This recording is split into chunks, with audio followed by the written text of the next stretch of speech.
I experienced a sketchy situation on Halloween a couple years ago. My cousin came over for Halloween that year just to go trick-or-treating. I was 15 at the time, and I know that's a bit old for trick-or-treating, but hey, it's free candy. My cousin was also 15, and we were planning on taking it easy that Halloween and just hitting enough houses to make a reasonable haul before we went home. My friend and his younger brother went with us, but we eventually went our separate ways. It was pretty busy, and there was a whole lot of kids at every house with decorations up.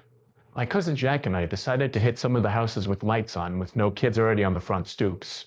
Lots of houses that we had already hit before that had no decorations up and had lights on all had people inside ready to deliver candy to trick-or-treaters. But all the other kids I know for a fact target the heavily decorated houses.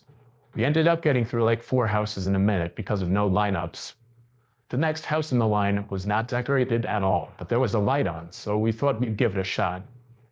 We knocked on the door, and immediately an older man opened the door.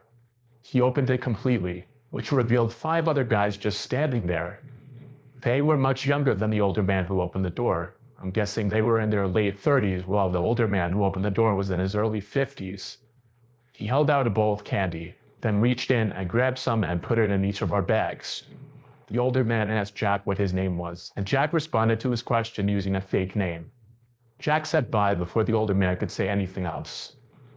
We walked off the front stoop, and alarms immediately started going off in my head. Jack seemed alarmed as well, and we started talking about how sketchy that was. Why were there 6 guys right there when we opened the door? Why were they all acting so strange?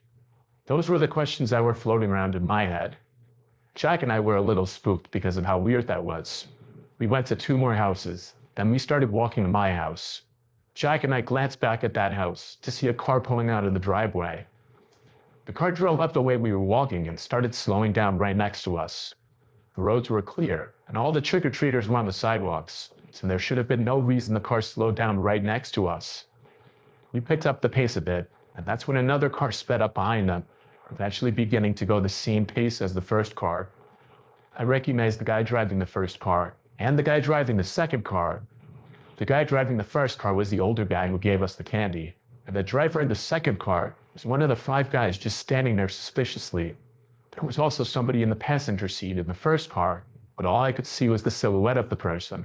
When Jack and I were 2 houses away from my house, we saw the first car parked right across the street from my house. We didn't even see where the second car went. We just bolted back inside my house. Our parents, who were sitting in the living room talking, asked us what was wrong. We told them the whole story, and when we were finished, we went to the window to check if that car was still parked across the street, and it was.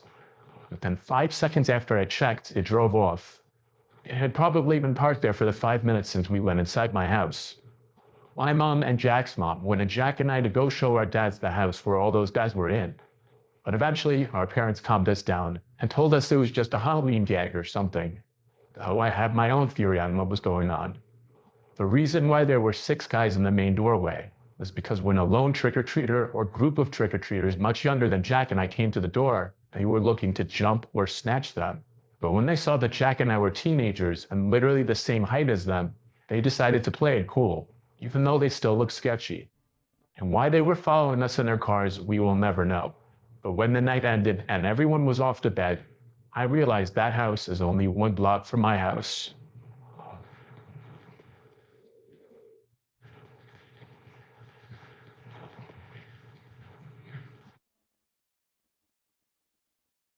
This was many years ago. My old buddy Anthony and I were getting on our costumes to go trick-or-treating. We started going house to house just like a normal night. We got to the old part of our neighborhood, where our parents would tell us not to go because we were only 12 years old and we didn't know our way around there. We walked up to the first house there, and a nice lady opened the door who gave us big Hershey bars. After that, while we were walking to literally only the second house in this part of the neighborhood, this random guy came screaming and running towards us down the street. He came out from behind a church. We thought it was just a Halloween prank at first, like anyone would, so we stood there just laughing. But as soon as he got up to us, he tried taking the pillowcase full of candy out of my hands, so my buddy Anthony started hitting him with his pillowcase. By the time we got to this old neighborhood, we had a lot of candy, so being hit with that pillowcase surely had to hurt. Anthony was hitting him until he let go of the pillowcase and started running away. We thought that was the end of him, So we started walking back, extremely shocked and confused. I called my mom and asked her if she could pick us up because we were pretty far from home, and that whole experience kind of made us want to get off the streets. As soon as she got to our location, we explained what happened, and she almost didn't believe us. That's how ridiculous it sounded. We got home around 10 p.m., and shortly after that, there was a knock at the front door. My dad figured it was just a late-night trick-or-treater, so we went to answer the door. And standing there was a man in a jumpsuit with a Michael Myers mask. My dad was confused because he was wondering what he was doing out alone trick-or-treating. And based on his height and build, he looked like an older man, not a kid or a teenager. Either way, my dad just gave him candy and didn't really care to say anything. But while Anthony and I were sitting on the couch, we noticed him staring at us, like his masked face was staring right at us in the living room. I felt slightly unsettled by it and was waiting for him to just turn and leave. My dad ended up shutting the door in his face when he wouldn't walk away. So fast forward to like 1 in the morning. We were about to go to bed, but on our way upstairs, we heard a knock at the door. There was no way I was opening the door at that hour, and I knew this couldn't be anything good this late. So I went to tell my dad there was a knock at the door, and he said just ignore it. So Anthony and I go up to the room and turn on a movie. Anthony heard something though, and told me to mute the TV, and when I did, I heard it too. It was the sound of leaves crackling in the backyard. I looked to the backyard, and I saw that man in the Michael Myers costume, swinging on the swing set in our yard, staring into my bedroom windows. I felt like my heart jumped out of my chest and up into my throat. It's like he was purposely recreating a scene from a horror movie to scare us. I ran into my dad's room. I told him that the man in the Michael Myers costume was on our swing set. He took on this expression of shock and concern just like ours. He looked outside, but he didn't see anyone there. And right when we were looking, we heard a knock at the back door. My dad went downstairs to the door, but nobody was there. This man was toying with us, harassing us to scare us. It had to be a Halloween prank. My dad was equally concerned now. All of a sudden, I heard my mom scream in the other room. So Anthony, my dad, and I ran upstairs to see the man in the Michael Myers costume standing at the end of the bed staring at my mom. My dad told Anthony and I to run and call the police. My friend and I ran downstairs and grabbed the nearest phone. We called 911 and told them that a man dressed as Michael Myers had broken into our house. The operator asked if everyone was all right. I said he's upstairs, and my dad has him, but we needed cops immediately. She told me to stay on the phone and that police were en route to the house. From upstairs, there was the sound of my dad screaming, followed by their sliding window being pushed open. The two of us ran upstairs to see my mom and dad laying on the floor. My mom was crying. My dad's nose was bleeding. My dad said the man jumped out through the window. When the police arrived, Anthony, my dad, and I told them everything we could. They did a sweep of the property inside and out, which took about 20 minutes. The premises was clear. I think that might have been my last year trick-or-treating, and for good reason. I still wonder if the man that tried to take my candy was the man wearing the Michael Myers costume, and I deeply regret leaving that part out of the story we gave to the police.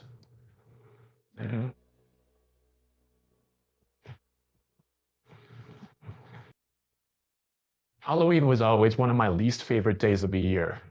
I never had a lot of friends in middle school or high school, so I never really had any plans on Halloween.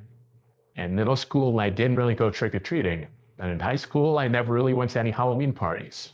This was also at a time when my sister was away at college, so due to the fact that my parents were hardly ever home, I'd usually be home alone. This was one of many Halloween nights that I was left home alone. Halloween was on a Friday this particular year, so kids were out in droves and later than usual.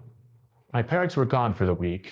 My mom left a bunch of bags of candy for me to hand to kids. I got kind of sick of the doorbell ringing every 5 minutes all day, so eventually I just poured an entire bag of candies into a plastic bowl we had in one of the kitchen cabinets. My mom never really liked leaving a bowl on the stoop, but she wasn't there, so what was she gonna do? That lasted a good while because the constant ringing of the doorbell stopped for a couple hours at least, and when the bowl was empty, I refilled it. I wasn't expecting to hear the doorbell again the rest of the night because even if the bowl were emptied, I assumed people would know not to bother ringing the bell at a house with an empty bowl. So when the bell did ring again, I was not only surprised, but also felt a hint of annoyance.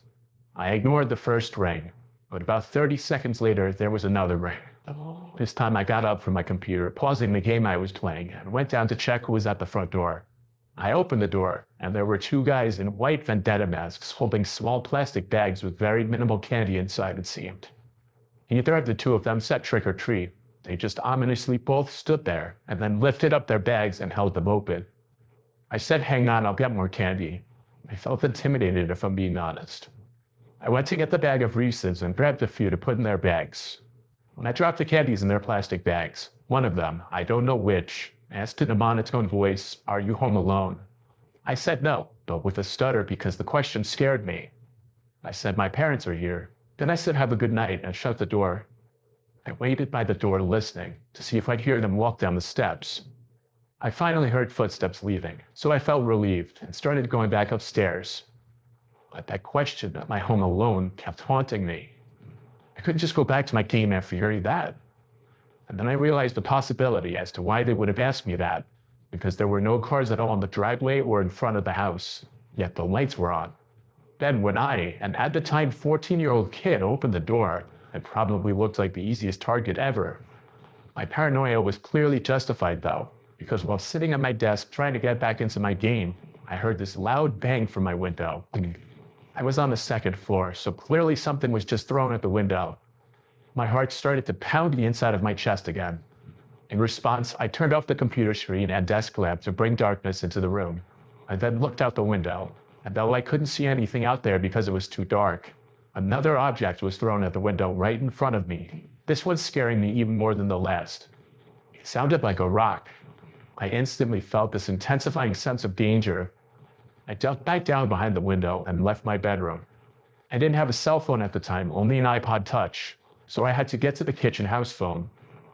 I crawled my way down the stairs so not to be seen through any of the windows. I got to the kitchen phone and dialed 911, but I think they saw even just the light from the little screen of the phone, because there was suddenly an aggressive banging on one of the kitchen windows. By now I was on the phone with 911 begging for help. As I crouch-walked out of the kitchen and towards the back door, I screamed, realizing there was one of the guys in the vendetta masks on the other side of the back door trying to open it. I started screaming into the phone for help, but around the same time, a familiar voice was calling from the other side of the front door. It was our next-door neighbor, Chris. I rushed to answer the door and he came in, clearly happy to see I was okay. He took the phone from me and spoke to the police for me. He saw the two masked men enter my backyard from his kitchen window and saw them throwing multiple things at the windows of the house. By the time any police officers arrived at the house, those two masked men clearly knew better than to have stuck around. Chris invited me to sleep at his place for the night just to be safe.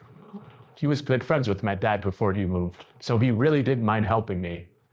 Having good relations with your neighbors may just save your life one day, you never know. What I do know is this experience made me hate Halloween just that much more.